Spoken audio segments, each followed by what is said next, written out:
Very warm welcome नाजरीन और एक दफ़ा आज फिर कुछ अहम चीज़ों पे गुफ्तगू करेंगे।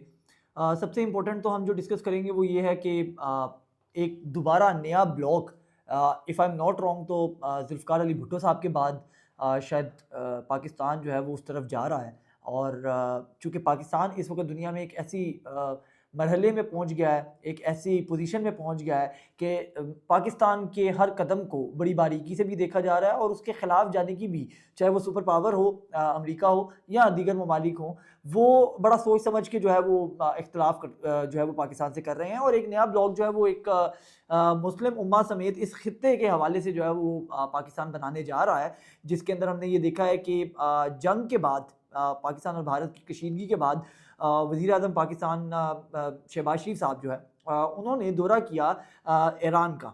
तो ईरान का दौरा जो है वो बड़ा इंपॉर्टेंट है। हालांकि उसके अलावा भी दौरे किए उन्होंने, अज़रबैजान का भी किया, करेंगे वो अभी उधर ही है।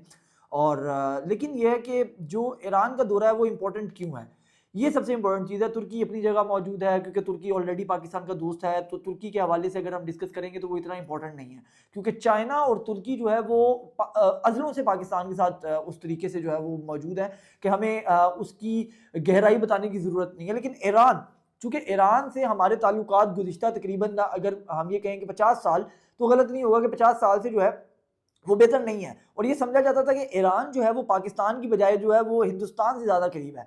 उनके ताल्लुकात बड़े अच्छे थे, उनके ट्रेड के मामलात इंडिया के साथ बहुत अच्छे थे। और हमने ये भी देखा कि ईरानी सरजमीन जो है वो पाकिस्तान के खिलाफ भी इस्तेमाल होती रही, और भारत की जो प्रॉक्सीज हैं वो भी ईरान की सरजमीन इस्तेमाल करती रही। और उसका एक वाहिद, और वाहिद तो नहीं, बहुत सबूत है, लेकिन एक मेजर सबूत जो है वो कुलभूषण यादव की सूरत में मौजूद है कि वो भी ईरान की सरजमीन के थ्रू जो है वो पाकिस्तान में एंटर हुआ और पाकिस्तान में दहशतगर्दाना कार्रवाइयाँ की, और बिलाखिर हमारी सिक्योरिटी फोर्सेज ने उसको पकड़ लिया। लेकिन ईरान में जाके ईरान के सुप्रीम लीडर को पाकिस्तान की दौरे की दावत देना, और फिर सबसे इंपॉर्टेंट, हालांकि वो अल्फाज को अगर आप गौर करें तो शहबाज शरीफ साहब की स्टेटमेंट ये थी कि ईरान जो कुछ भी बना रहा है, जो कुछ भी बना रहा है, हम उसकी सपोर्ट करते हैं। लेकिन दुनिया तमाम को पता है कि पिछली कई दहाइयों से ईरान के ऊपर जो सैंक्शन कह लें, इल्ज़ाम कह लें, वो ये है कि वो जौहरी हथियार बना रहा है, वो एटॉमिक हथियार बना रहा है।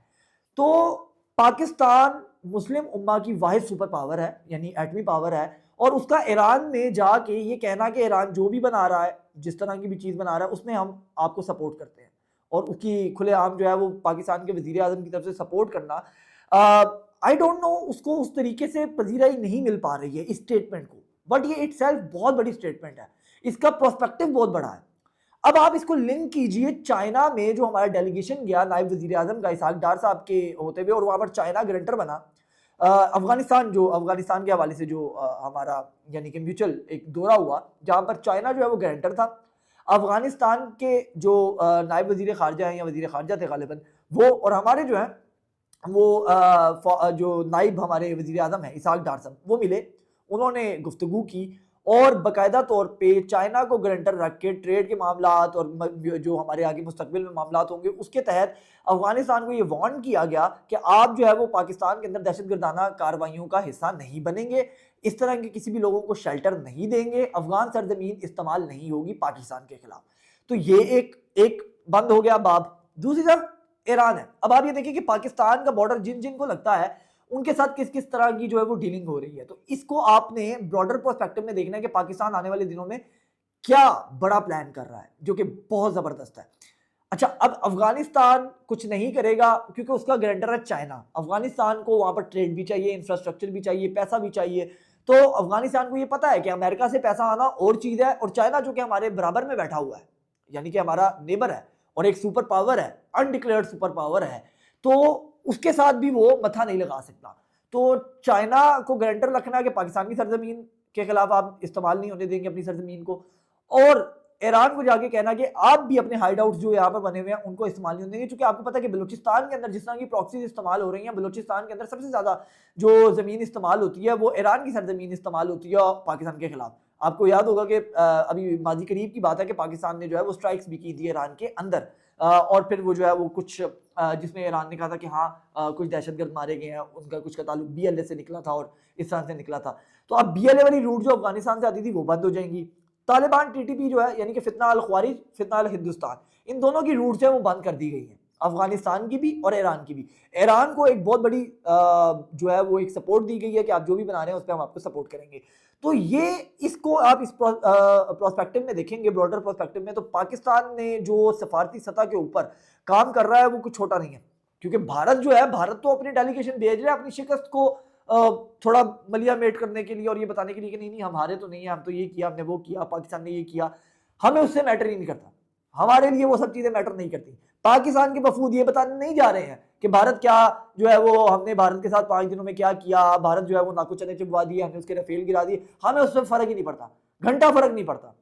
पाकिस्तान के वफूद जा रहे हैं उनका मुकाबला काउंटर करने के लिए, लेकिन पाकिस्तान जो सिफारती सतह पर काम कर रहा है वो कर रहा है चाइना के साथ, ईरान के साथ, अफगानिस्तान के साथ।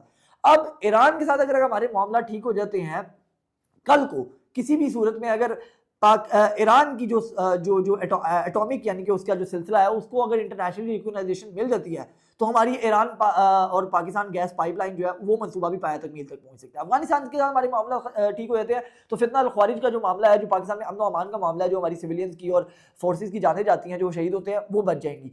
पाकिस्तान का अमन व अमान ठीक हो जाएगा, पाकिस्तान की ट्रेड ठीक हो जाएगी, पाकिस्तान की मईशत ठीक हो जाएगी, पाकिस्तान एक नए ब्लॉक का हिस्सा बन जाएगा जिसको चाइना लीड करेगा, रशिया लीड करेगा, पाकिस्तान उसका सबसे बड़ा स्टेक होल्डर होगा, ईरान और अफगानिस्तान उसके जो है वो मेंबर होंगे।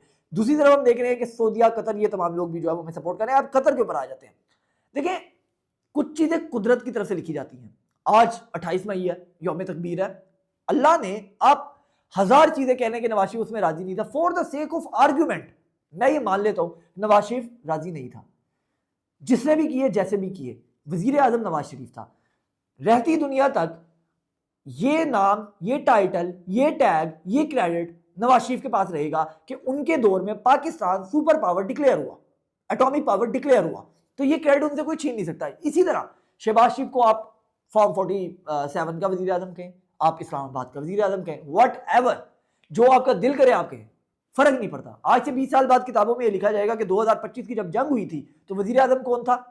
शहबाज शरीफ। और उस जंग में किया क्या था? उस जंग में यह किया था कि हमने अपने से 8 गुना बड़ी फौज को शिकस्त दी थी। वो कौन था? वो भारत था। हमने अपने तैयारों से राफेल को गिराया था, मार गिराया था। वजीर आजम कौन था? शहबाज शरीफ था, फील्ड मार्शल आसिम मुनीर थे। तो ये मैटर नहीं करता तारीख में कि यार वो किस तरह आया था, क्या हुआ था। ऑफ कोर्स वो एक लिजिटिमेसी का सवाल हम इंटरनली डिस्कस कर सकते हैं कि क्या कॉन्स्टिट्यूशनल है, क्या अनकॉन्स्टिट्यूशनल है और बाकी चीजें, बट द पॉइंट इज तारीख जहां पर ऊपर एक बार में शायद ये लिखे कि कंट्रोवर्शियल इंतखाबात थे, मान लेते हैं, बट उस बाब की बकिया तमाम लाइनें और बाकी तमाम सफहात शहबाज शरीफ को बतौर वजीर आजम एडमिट करते हुए होंगे और वो हमें मानने पड़ेंगे। आज से 25 साल बाद के लोगों को नहीं पता होगा कि इमरान खान जेल में थे, तहरीकें निकल रही थी, लोगों को पता नहीं क्या हुआ था, लोग कहते थे हम इसको वजीर आजम नहीं मानते। उनको नहीं पता, उनको ये पता है कि भाई मई के अंदर एक जंग हुई थी, वजीर आजम शहबाज शरीफ था, आर्मी चीफ आसिम मुनीर था और भाईजान हम जंग जीत गए थे। एयर चीफ औरंगजेब साहब थे, हम जंग जीत गए थे, जहीर बाबर साहब थे। तो बात यह है कि इन तमाम चीजों को हमें देखना होगा। अब एक और क्रेडिट, ये सारी तमहीद का मतलब क्या था? तमहीद का मतलब यह था कि कतर ने 19 साल बाद मुशर्रफ दौर के अंदर लगी पाबंदी पाकिस्तानियों से उठा लिया। क्रेडिट किसका है? मतलब पीपल्स पार्टी की हुकूमत आई, नून लीग की हुकूमत आई, इमरान खान साहब की पीटीआई की हुकूमत आई।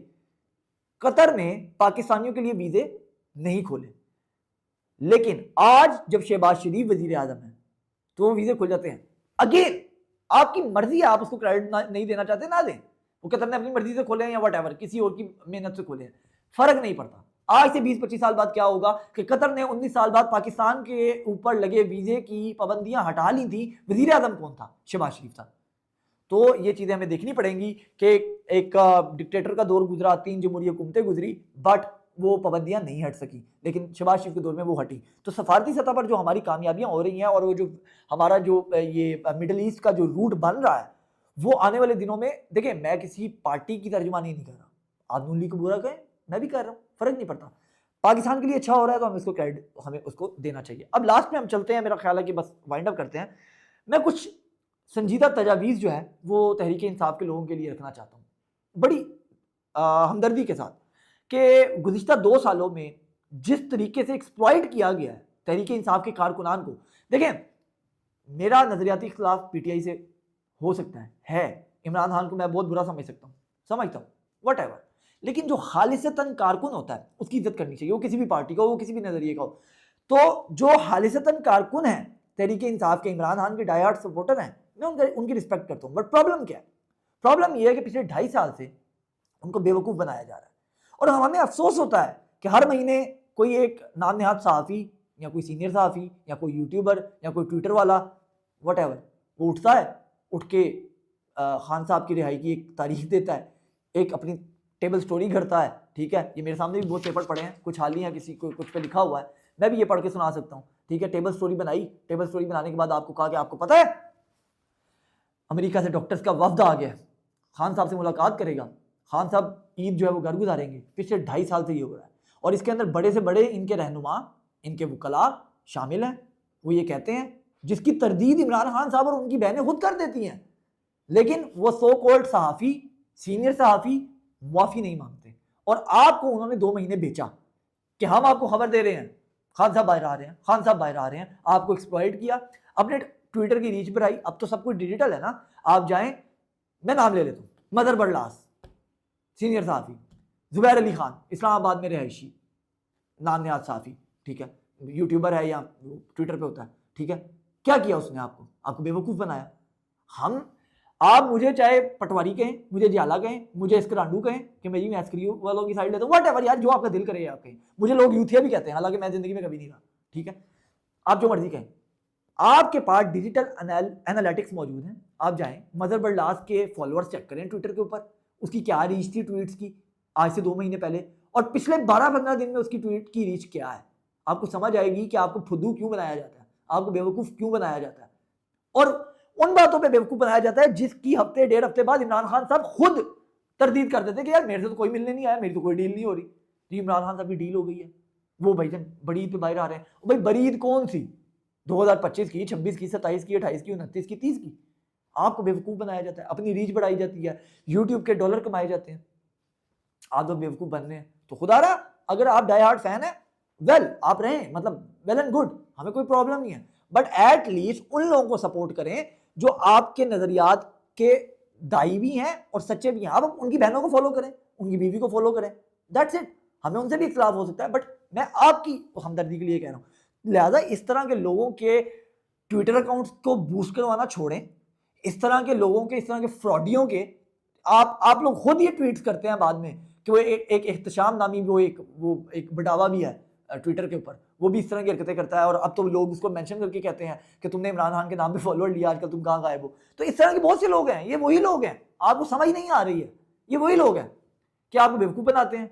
ठीक है, अपना क्लिक बाइट थंबनेल बनाते हैं, दैट्स इट, आपको बेवकूफ़ बना देते हैं, अपने डॉलर सीधे करते हैं, फिर 15-20 दिन बाद एक नया मुद्दा लेके आते हैं, आपको फिर बेवकूफ़ बनाते हैं। तो खुदारा एक पॉलिटिकल वर्कर बने, लेकिन पॉलिटिकल वर्कर के साथ साथ एक सियासी वर्कर भी बने, सियासी सोच के साथ अपने आप को आगे लेके चलें, तो आपके लिए यही बेहतर होगा। आज के लिए इतना ही, मुझे इजाज़त दीजिए, अल्लाह।